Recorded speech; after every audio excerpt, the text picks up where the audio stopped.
नमस्कार, मैं हूं रत्ना और आप देख रहे हैं सी न्यूज भारत। वक्त हो चुका है राजस्थान बुलेटिन का। बात करेंगे जोधपुर की, जहां गौ रक्षकों ने 400 गौवंश की अवैध ढुलाई रोकी।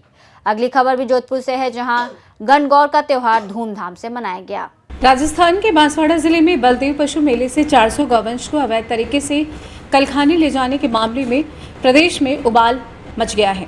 राजस्थान गौ सेवा समिति जयपुर के अध्यक्ष गोविंद राम महाराज शास्त्री ने इस गंभीर मामले में मुख्यमंत्री भजनलाल शर्मा को पत्र लिखते हुए उच्च स्तरीय जांच की मांग की है।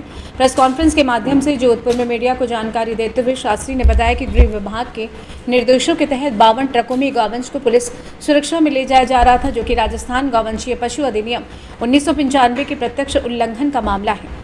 शास्त्री ने पत्र में लिखा कि आंख बंद करने से अंधेरा नहीं होता, तस्करों को पशुपालक मानने से परिवहन वैध नहीं होता। उन्होंने आरोप लगाया कि इस मामले में संबंधित अधिकारियों गृह विभाग की मिलीभगत रही है, जिन्होंने बिना सत्यापन की अनुमति प्रदान की। मेड़ता सिटी में पशु मेले के आयोजन के समापन के अवसर पर राजस्थान के गौवंश को अन्य राज्यों में भेजने का एक जो कार्य हुआ, जो अत्यंत विचारणीय निंदनीय एक कार्य हुआ, जिसमें पशु जान करके गोवंश है लेकिन उसको पशु की संज्ञा दी गई है सरकारी नियमों के अनुसार से। और हम लोग मानते हैं कि जो गाय के उदर से जिसका जन्म हुआ है उसको पशु संज्ञा न दे करके गोवंश की संज्ञा दी जाए, जिससे और मुख्य रूप से राजस्थान से बाहर भेजने की कहाँ आवश्यकता हुई, जब कृषि हमारे राजस्थान में ही हो रही है। तो राजस्थान के भीतर ही ऐसी एक जागृत करे जिससे यहाँ पर किसान खेती जो है बैलों से करे। इसलिए जो ये गोवंश बाहर भेज करके एक साथ में 52 गाड़ियों में भर करके जो गोवंश यहाँ से भेजा गया, एस्कॉर्ट करके भेजा गया, जैसा कि हमें सूचना मिली है, तो हम यही आग्रह करते हैं। जांच का एक विषय है, संदेहास्पद विषय भी है कि नॉर्म्स के विपरीत जाकर के और ज्यादा मात्रा में अंदर गोवंश भर करके, और जो गोवंश वहां पर मृत भी हुआ है, 3-4 गोवंश के मरने की भी सूचना हमें प्राप्त हुई है। तो इस तरह से कहाँ कोई आज के समय में बैलों से खेती करता है। तो ऐसी दृष्टिकोण से हम ये सरकार से रिक्वेस्ट करते हैं कि जांच का विषय है। हमें ये संदेह भी है कि इसमें जरूर कोई न कोई गोकशी करने वाले और जो बूचड़ खाने चलाने वाले हैं, उनमें भी इनका भी कोई न कोई ऐसा इस तरह के विचार रहा होगा जो गोवंश को राजस्थान से बाहर ले जाने का विचार किया। तो हम ये चाहते हैं कि एक तो राजस्थान के भीतर ही गोवंश को चाहे कृषि के लिए प्रेरित करें तो गोवंश को राजस्थान में ही रखें, और पशु की संज्ञा न दे करके, और गोवंश का नाम दिया, ये गोवंश ही है, इस गोवंश की श्रेणी में रख करके, और जैसा कि नॉर्म्स के अनुसार गोवंश के संरक्षण का कार्य राजस्थान सरकार कर रही है, तो उनको भी संरक्षण के अधीनस्थ गौशालाओं में हो या किसान के कार्य में हो।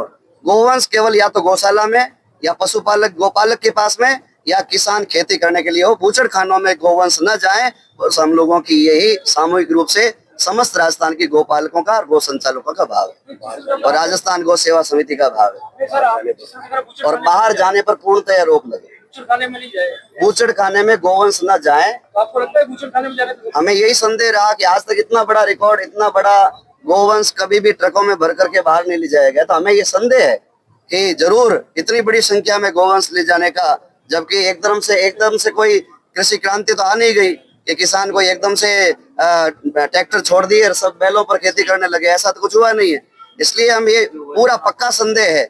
हम ये चाहते हैं कि राजस्थान से बाहर, राजस्थान का गोवंश राजस्थान से बाहर नहीं जाए, क्योंकि गाय की भी एक प्रकृति होती है। राजस्थान में पला बड़ा जो गोवंश है वो राजस्थान की स्थिति परिस्थितियों के भीतर ही रहेगा।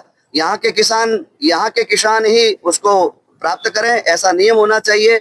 और मैं तो ये चाहता हूँ कि इन मेलों पर खास करके सरकार की और ईमानदार अफसरों की जो है निगरानी रहे। ऐसे अफसर वहां पर लगाएं जो भावनात्मक रूप से गाय की सेवा भी करे और सेवा की दृष्टिकोण से ये हो, और इस विषय को हम जांच के विषय में डालते हैं। जोधपुर से सी न्यूज संवाददाता आनंद शर्मा की रिपोर्ट।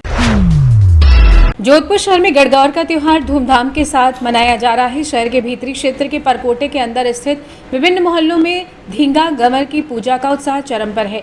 लेकिन इस उत्सव की खास बात यह है कि इस वर्ष परकोटे के बाहर के क्षेत्रों में भी तीजड़ियों का जोश देखते ही बन रहा है। महिलाओं ने पारंपरिक वेशभूषा में सजकर गणगौर माता की पूजा अर्चना की और तीजड़ियों गीतों के साथ नाचते हुए खूब धमाल मचाया। व्यास पार्क के पास फुल्ला रोड कामना टेंट हाउस के ऊपर सखी सहेली ग्रुप में हर वर्ष की बात इस वर्ष भी धींगा गवर का पर्व धूमधाम के साथ मना रहा है। इस ग्रुप में ये प्रमुख सदस्य सरला शर्मा, सूरज कल्ला, मीनाक्षी, प्रियंका, पुरोहित, पूनम, हनी रामदेव, कृतिका, पूजा, उषा रामदेव, पिंकी कड़ी में लगम मंगलवार को सहित कई तीजड़ियों ने मिलकर पारंपरिक तरीके से नखराली गणगौर पूजन में अपनी सहभागिता निभाते हुए पूरे उत्साह और आस्था के साथ पूजा की। आने वाले साल के लिए सुख दुख समृद्धि की कामना की। उन्होंने बताया कि गणगौर पर्व परंपरागत रूप से महिलाओं के जीवन में खुशी और उल्लास लाता है। ये न केवल एक धार्मिक अवसर है बल्कि समाज में महिलाओं की एकजुटता और सांस्कृतिक विरासत को भी प्रतिबिंबित करता है। जोधपुर के विभिन्न क्षेत्रों में आज गणगौर त्योहार की रौनक देखने लायक थी। आज धींगा गवर की पूजा अंतिम दिवस है और ये मारवाड़ का अनोखा त्योहार है। बेतमार पेला के नाम से प्रसिद्ध है। आज की रात पूरे जोधपुर में तीजड़ियों का राज रहेगा। जोधपुर से सी न्यूज़ संवाददाता आनंद की रिपोर्ट। फिलहाल इस बुलेटिन में बस इतना ही। देश और दुनिया की तमाम बड़ी खबरों के लिए देखते रहिए सी न्यूज़ भारत।